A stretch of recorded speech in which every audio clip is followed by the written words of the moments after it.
11-мартка караган түнү Кыргыз-Тажик чек арасында дагы ок атышуу болду. Кочкордо дипломуна байланыштуу суракта жүргөн мугалим суицидке барды. Казакстан Украинага тонналап гуманитардык жардам жөнөттү. Согуштун айынан Украина 100 миллиард доллар чыгым тартты. Путин орус аскерлерине чет өлкөлүктөрдө кошулуп Украинага каршы согушуусуна жол ачты. Арыбаңыз көрөрман. Алдыда дүйнөдөгү жана Кыргызстандагы жаңылыктар менен тааныштырам. Аты жөнүм Фатима Аданова. Жаңылыктар ишенимдүү булактан алынаарын биз өз пикирибизди кошпой турганыбызды эскертип кетейин. 11-мартка караган түнү Кыргыз-Тажик чек арачыларынын ортосунда 20 мүнөткө созулган ок атышуу кайталанды. Бул тууралуу чек ара кызматы билдирди. Маалыматка ылайык, окуя Баткен районунун Экиташ аймагындагы Баткен-Исфана автожолунда болгон. Кыргыз тарап тажик аскерлери кыргыз жарандарынын машиналарына таш ыргытканын айтты. Тажик тарап ташты аскерлер эмес, белгисиз бирөөлөр ыргытканын, учурда аларды издөө жүрүп жатканын айтып берди. Эки тараптын чек ара өкүлдөрү Экиташ чергесинде жолукту. Эске салсак, 10-мартта дагы чек арада жаңжал болуп, тажик тараптан бир аскер өлүп, дагы бирөө жараат алганы кабарланган. Бул окуя боюнча эки тараптын чек арачылары сүйлөшүп, иликтөө жүргүзүүнү макулдашкан болчу. Кочкордо дипломуна байланыштуу суракка чакырылып жүргөн мектеп мугалими өз жанын кыйды. Нарындын милициясынын маалыматына караганда окуя 9-мартта болгон. Азаттык жазган маалыматка ылайык, райондук прокуратура бир ай мурда Акчы айылындагы мугалимдердин дипломун текшерген. Ошондон кийин мугалимдердин диплому жасалма экенин билдиришкен. 5 күн мурда мугалим өз арызы менен жумуштан бошотулган. Бирок анын кесиптештери бул окуяга директор менен болгон чыгыры себеп болушу мүмкүн дешүүдө. Ал эми мектептин директору окуяга эч тиешеси жок экенин билдирген. Украинанын Кыргызстандагы элчиси Валерий Жавтенко Бишкекте экен. Эмне себептен калып калганын маалымат жыйынында билдирди. Дипломатиялык механизмдер чечим кабыл алуу үчүн көп убакытты талап кылат. Бирок алар өзгөрүшү мүмкүн. Анткени өлкөнүн позициясы өзгөрүп атат. Кыргызстандын позициясы рааттуу болуп баратат, деди элчи. Белгилей кетсек, 1-мартта Украина Кыргызстандагы элчисин кеңешүүгө чакырып алган. Президенти Зеленский буга Кыргызстандын Орусиянын Украинадагы агрессиясын актаганы себеп болгонун билдирген. Ал эми президент Садыр Жапаров 9-мартта парламентте Кыргызстан Орусия менен Украинанын ортосундагы чыңалууда калыс позицияны карманаарын билдирген. Кыргыз сомун туруктуу кармоо үчүн Улуттук банк 10-мартта валюта базарына дагы 59 миллион 30 миң доллар чыгарды. Анын 40 миллионго жакыны накталай сатылганын аталган мекемеден кабарлады. Улуттук банк жыл башынан бери ушуну менен 5 жолу интервенция жасап, жалпысынан 285 миллиондой долларды каржы базарына чыгарды. Орус-Украин согушунун таасиринен рубльдин, андан соң кыргыз сомунун куну түшүп атат. Улуттук банк 11-мартка карата доллардын курсун 103 сом деп бекитти. Бүгүнкү күндө коммерциялык банктарда жана жеке менчик акча алмаштыруучу жайларда 1 доллар 107 сомдон сатылууда.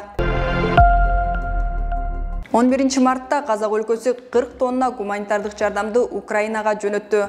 Казакстандагы Украина элчиси Петр Врублевскийдин айтымында 2 фура 10 күндөн кийин Украинага жетет.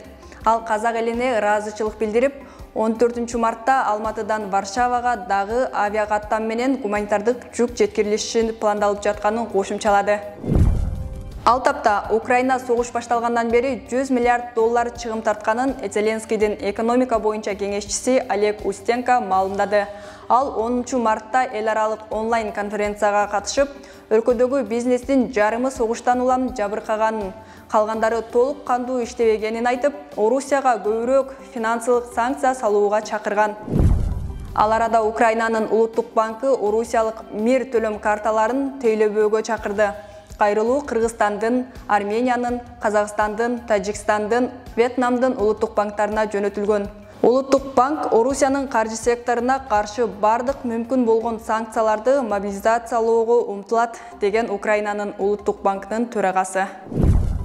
Орусиянын президенти Владимир Путин чет өлкөлүк жарандарга Украина аскерлерине каршы күрөшүүгө уруксат берүүнү колдоду. Путин бул тууралуу Орусиянын коопсуздук кеңешинин 11-марттагы жыйынында билдирди. Если вы видите, что есть люди, которые хотят на добровольной основе. Эгер акча үчүн эмес, ыктыярдуу түрдө келип, Донбасста жашаган элге жардам берүүнү каалаган адамдарды көрсөңүздөр, анда аларга шарт түзүп, уруш аймактарына жөнөтүүгө жардам берүү керек деген ал.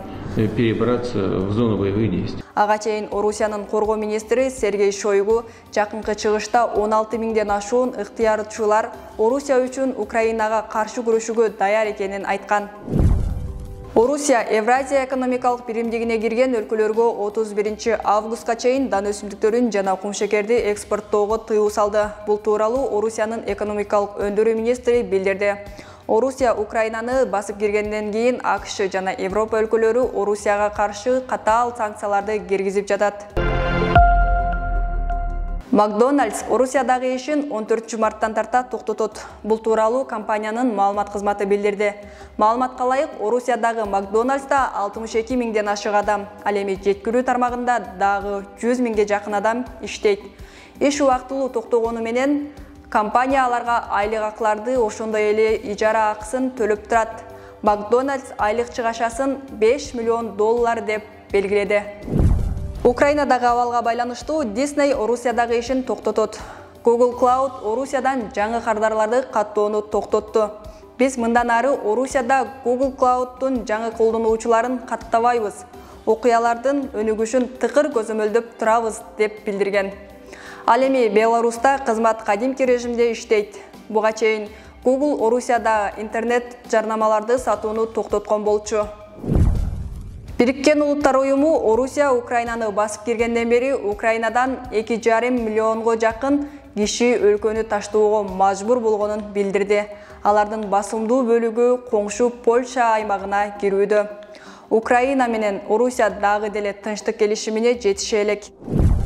Англиянын Ливерпульдун, Реал Мадридтин жана Манчестер Юнайтедтин мурдагы оюнчусу Майкл Оуэн Индиянын Суперлигасынын бул сезонунун эң мыкты 5 голун жарыялады. Ал кыргыз курама командасынын чабуулчусу Мирлан Мурзаевди 5-орунга койгон. 18 декабрда Адиша клубу менен болгон беттеште Мурзаев 1-курамада оюнга кирип, 63-мүнөттө алыскы аралыктан жаруу өтүп, жеңиш голун киргизген. Кыргызстандык быйылкы сезондо 8-орунду ээлеген Ченнай клубунда ойноп, медалдар үчүн күрөшүүнү уланта албай калган. Жаңылыктар менен мен Фатима Аданова тааныштырдым. Каналга катталып, комментарий жазып, лайк басыңыздар.